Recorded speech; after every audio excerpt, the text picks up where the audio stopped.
warahmatullahi wabarakatuh. Perkenalkan, nama saya Mutiara Nadila dari jurusan Teknik Kimia dengan NIM 2030110010.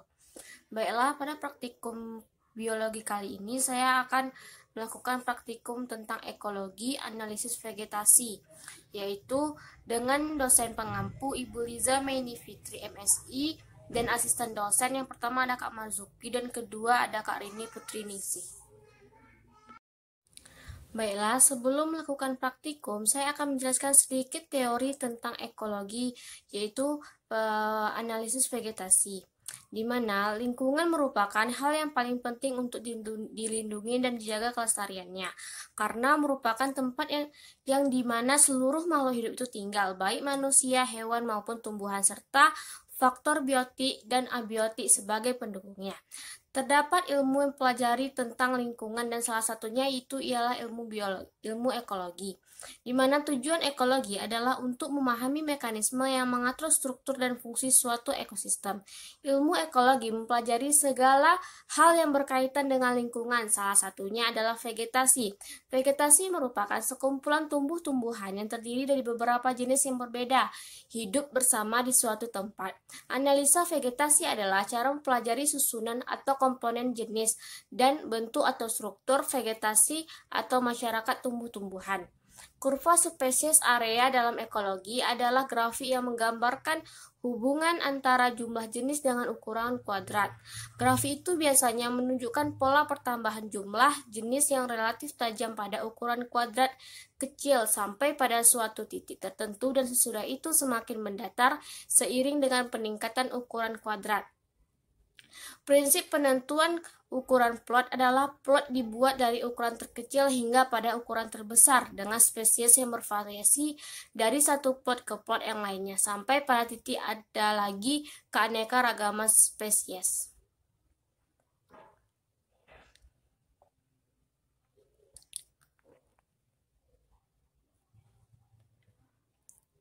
Ekologi merupakan bagian dari biologi yang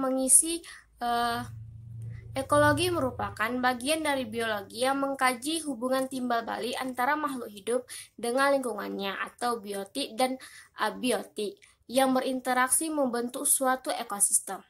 Berdasarkan atas pemahaman ekologi, maka organisme makhluk hidup mempunyai tingkatan mulai dari yang paling sederhana hingga yang paling kompleks. Tingkatan organisasi makhluk hidup mempunyai tingkatan dari yang paling sederhana hingga yang paling kompleks. Tingkatan organisasi makhluk hidup tersebut terdiri atas protoplasma, sel, jaringan organ, sistem organ, organisasi, populasi, komunitas, ekosistem, biosfer. Ekologi lebih memperhatikan 4 hal terakhir dari tingkatan makhluk hidup, yaitu ada populasi, komunitas, ekosistem, dan biosfer. Meskipun demikian, ekologi juga mempelajari organisme secara individu sehingga disebut autekologi. Pada praktikum ini akan dilihat bagaimana karakteristik suatu populasi dan faktor-faktor lingkungan yang terdapat di sekitarnya. Karakteristik suatu populasi dibentuk oleh interaksi-interaksi antara individu dengan lingkungan. Adapun karakteristik populasi meliputi kerapatan atau kepadatan, natalitas, mortalitas, distribusi umur, potensi biotik, pertumbuhan, dan penyebaran.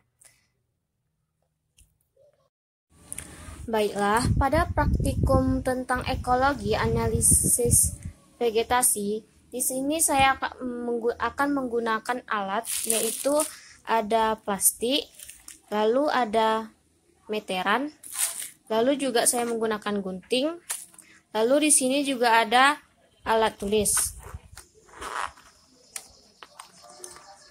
Ini ada alat tulis, lalu juga ada pancang, yaitu 50 cm sebanyak 10 buah.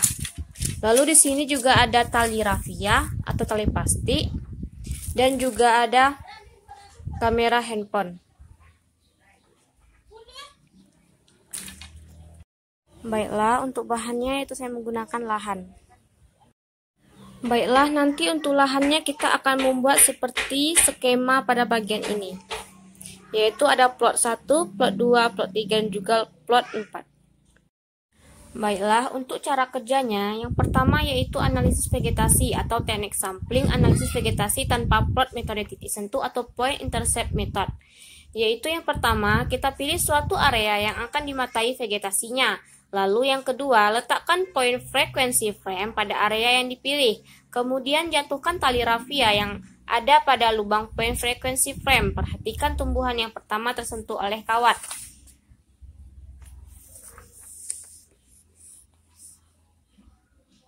oleh tali rafia. Lalu yang ketiga, catat nama jenis tumbuhan tersebut pada lembar hasil pengamatan. Lalu tentukan frekuensi dan cover dari setiap jenis tumbuhan. Lalu pada pengamatan faktor abiotik, itu lakukan pengukuran terhadap suhu udara, tanah, dan kelembapan udara di sekitar lokasi pengamatan.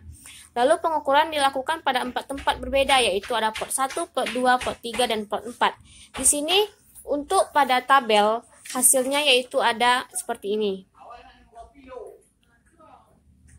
Baiklah, di sini kita menggunakan bahannya itu ya lahan seperti ini, yaitu di mana total dari panjangnya itu 1 meter, yaitu 50 cm dan 50 cm. Lalu untuk lebarnya itu ada 50 cm juga. Baiklah, sekarang kita akan membuatnya.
Baiklah, di sini poin yang saya buat sudah selesai, yaitu di sini yang pertama yaitu plot 1, plot 2, plot 3, dan juga plot 4. Baiklah, kita akan mencari spesies pada plot 1. Yaitu di sini kita menemukan ada rumput gajah. Lalu di sini apakah dia ada hewan?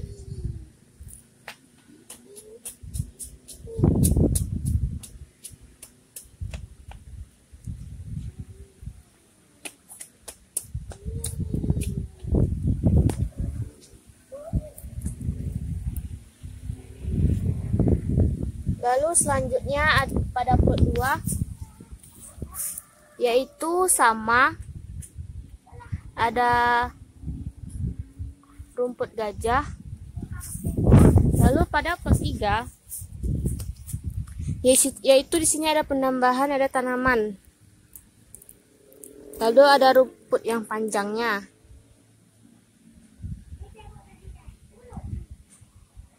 Sedangkan di plot 1 tadi itu juga sama ya.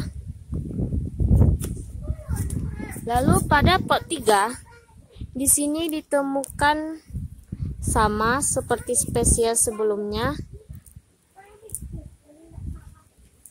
Lalu ada daun yang mati juga.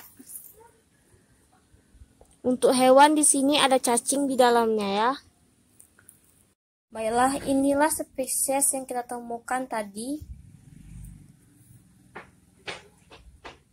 Di mana di setiap 4 plot itu ditemukan spesies yang sama. Baiklah, berdasarkan pengamatan yang telah dilakukan yang bertujuan untuk menentukan luas petak minimum yang dapat memiliki tipe komunitas yang sedang dianalisis dan diperoleh data dari setiap daerah yang sedang dianalisis, yaitu di mana daerah yang diplot berbeda-beda jumlah ataupun jenis spesiesnya. Pengamatan yang dilakukan adalah dengan membuat suatu plot kurva spesies area dari ukuran terkecil hingga terbesar sampai pada tidak adanya lagi keanekaragaman spesies. Plot itu dibuat dengan ukuran yang berbeda-beda, yaitu diantaranya pada plot 1 itu ukurannya 25 cm dikali 25 cm. Plot kedua yaitu 25 cm dikali 25 cm. Lalu pada plot ketiga yaitu 25 cm dikali dengan 50 cm.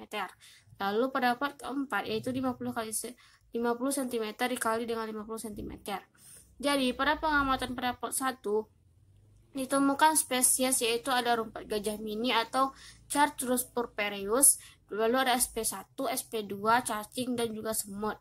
Lalu pada plot 2 ditemukan spesies, yaitu ditemukan spesies yang sama dengan pada plot 1 tadi dan tidak adanya penambahan spesies lagi. Lalu pada plot 3 itu tidak ditemukan lagi spesiesnya karena spesies itu sama dengan spesies pada plot 1.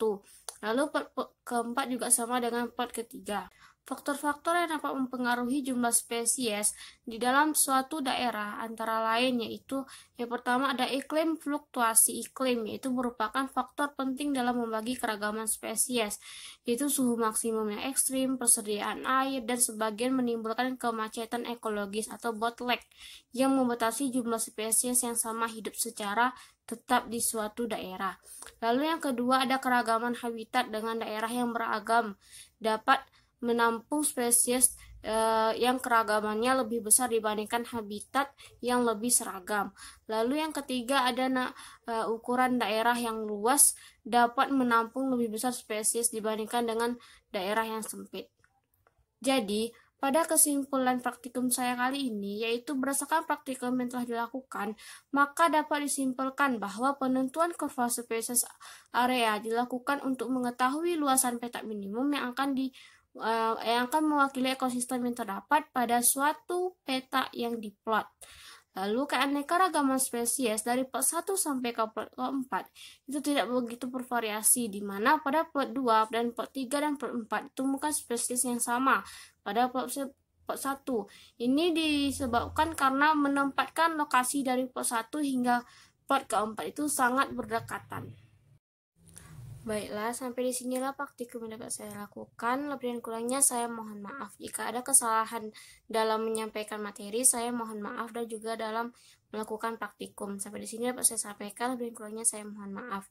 Wabillahi taufiq wal hidayah, waridho inayah. Wassalamualaikum warahmatullahi wabarakatuh.